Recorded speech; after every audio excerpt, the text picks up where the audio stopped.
Hey guys, what's going on, y'all? Sam the Slam here, alongside with Shadow Tiger. my buddy Sparky here. Let's get this chair. We're trying to get this shit together using the webcam. But we're here for our first ever AEW. Dynamite review series, which we're going to try to do every week, just to talk about and just something to wrestling to talk about. We never did a wrestling show. It's been a minute. We used to do them all the time, wrestle reviews. But now we're just going to call this All Elite Slam, or as far as, it's in my channel, so All Elite Slam or whatever the fuck. I never really care. But this is the first. Also, I also wanted to do this show because it was the first AEW's first attempt at the empty arena show with this coronavirus stuff. What do you think about this coronavirus epidemic? It's getting out of hand. Like, they canceled the NBA, they canceled NHL. Disney World's closed. Disney World's closed. Universal closed. Martial law. I hope not. Damn. Don't scare the conspiracy theorists. Don't scare those conspiracy theorists. Have you seen the WWE? Have you seen online? Have you seen any clips? I remember the old empty arena match is between The Rock and Mankind. I know, but did you watch the recent ones? No, I haven't watched. Well, Undertaker was in the ring, but then he came out of the ring because he chased. I don't know. The thing is, there was nobody. Yeah, they had some personnel, but. It was kind of lame and boring, and then Raw was terrible, but that's not. I don't care about WWE now. We wanted to talk about AEW because we like WWE as well, but we hang out every Wednesdays because of AEW because it's just different. It's not WWE programming. It's booking. We're not being forced on who we should boo or cheer. That's why I like it. But as their first arena show, it was awesome because. They had the baby-facing heels, some of the baby-facing heels coming in and out as fans and upset one each corner. Yeah. I think that was hilarious. Colt Cabana, and then the other side, like Sean Spears and MJF drinking wine. Drinking a bit of the bubbly. Yeah. But the first thing that comes out is Cody Rhodes promo about the Blood and Guts match, doing a little endearing promo. How they were talking about how Hangman Page isn't reliable. Yeah. During this, the Elite's they've been fighting with each other, and it was just a good promo. And then Kenny Omega and Matt Jackson come out, there's not a lot of people, there's no people here, but we need to talk. Well, that's one. After that, they did a promo, and then didn't the Inner Circle come out? Yeah, I think. I already forgot. Fuck it. Next week I'll try to do a better show. They had didn't MJF came out? I forgot. Fuck, I think it was just the Inner Circle again. But first match we got here is the best friends Chuck Taylor and Trent versus the Lucha Bros. Now to this right here, next time on the next show and continuing shows, I'm gonna have some remembered spots because I really don't remember. I mean, it was good stuff. I'm watching it. I mean, we got Orange Cassidy. Orange Cassidy was at commentary. He was like sleeping through the whole thing. And then he came out. He came out. Did one the little diving. Spin, yeah. His little holding the tights. Or his pocket hands. So that was cool. But like I said, the babyface and the heels were out there. The crowd, it was like loud. There was this. It feels like the episode felt like your usual YouTube backyard wrestling show where and it's entertained though. All the wrestlers in the backyard show, just like all the heels and the faces being the audience. It feels like your average Grimm's Toy Show wrestling. Right, it's cool though. Episode. You got the next, but Lucha Bros wins that, and they had a promo. I think someone cheated. I don't know how they did, but they challenged the Dark Triangle, the Dark Triangle, isn't it? Yeah. Or the Death Triangle. But it's just I thought it was gonna be 3-on-3, but no, it's still gonna be tag team. It's gonna be in a parking lot brawl. I love these promos. They come out and after it's awesome. And then you had the Penelope Ford versus Rio versus Chris Statlander versus Haku. I can't say it. Hikaru Shida. I like Hikaru Shida. She's my favorite, like indie AEW wrestler. She's a badass. I don't know. She's a cool ass. I like Rio. I know you always been. Rio's just 95 pounds, a little skinny. She's flexible as fuck though. Penelope Ford had a botch in this, trying to do like a Hurricane Rod or something like that. But I'm glad she's the one that took the fall. And he had they had Tony Schiavone out in a couple interviews this week. And it was so weird not seeing him in commentary. Well, he does some of it. I'm like so used to it, but it was cool hearing Taz again. I don't know. On commentary. But Hikaru Shida wins with the Chinese Wizard or something. And Colt Cabana talks about it, like, oh, this is weird being a fan, you know. I think and he challenges Kip Sabian, I think. Probably. Didn't Kip Sabian get into a scuffle with one of the Wrestle Talk guys? I don't know. I don't watch Wrestle Talk. I was watching a video today. Soul Monster, Wrestle Suit, Don Tony Chemicals, where I listen. I was watching a clip from Wrestle Talk today, and it looked like Kip Sabian just like elbowed one of the guys from Wrestle Talk really hard. Apparently, he's got a broken neck because of it. Next few weeks, you'll probably be seeing him with the neck brace. Yeah, but what's your Ollie Davis? It was, I think. John Moxley had an interview with Tony Schiavone. It was earlier in the day, and he's talking about he's the blind spot. Well, here's the thing now. It's just Moxley's like, I'm gonna beat the shit out of the inner circle because it's basically the inner circle versus the elite. But then also Moxley has issues with the inner circle because with Jericho when he won the belt. So we're gonna see what's gonna happen. Then we have Jurassic Express versus the Butcher and Blade. I liked it. I liked the Jurassic Express. Butcher and Blade, they're okay. They're MGF's boys. But Jurassic Express was my favorite tag team coming in. But they had the worst record. They would always lose because of Marco Stunt's small ass. But Lucha, I tell you, they keep Lucha fucking swords protected. And we just found out they won. And the ending was stupid because it had they did this big spot.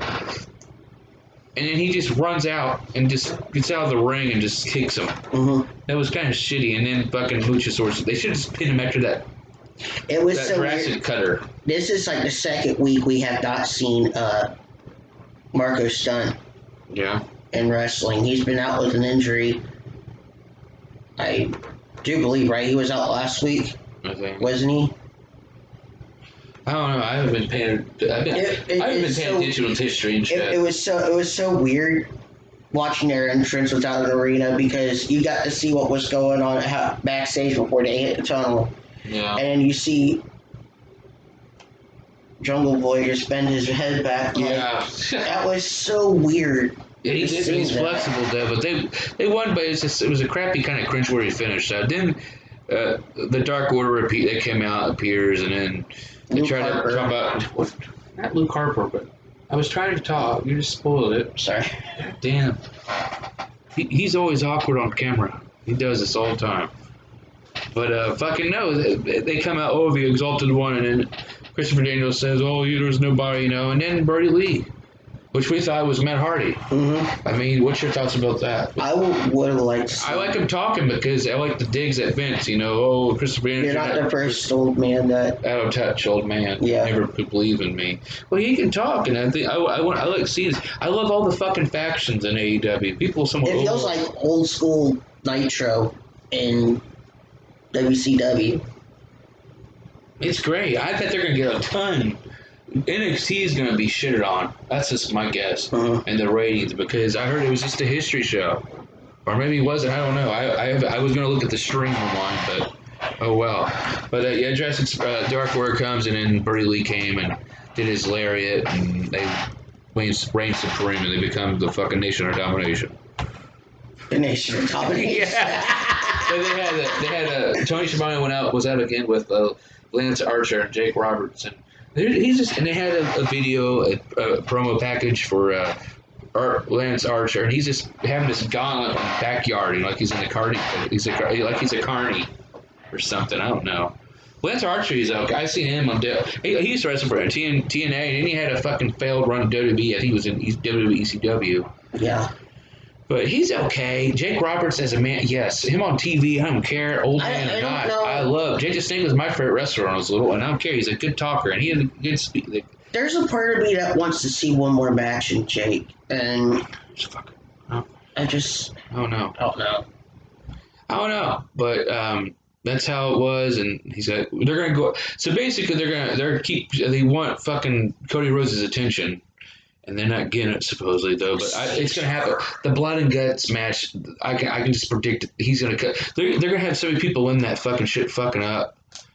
But I don't know. But you have the last was Inner Circle versus the Elite. The winner gets advantage of the blood and guts. This was the best match of the night. Well, I mean,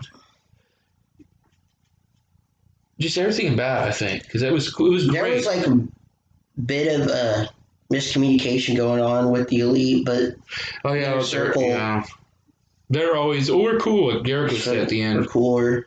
It was a good old match. There's a few botches with Hangman. Hangman looked like he didn't want to be there. Well, yeah, they're still in that storyline still and shit. So, but beat the shit. The Elite wins with the rolls on tights from Sammy Guevara, I think.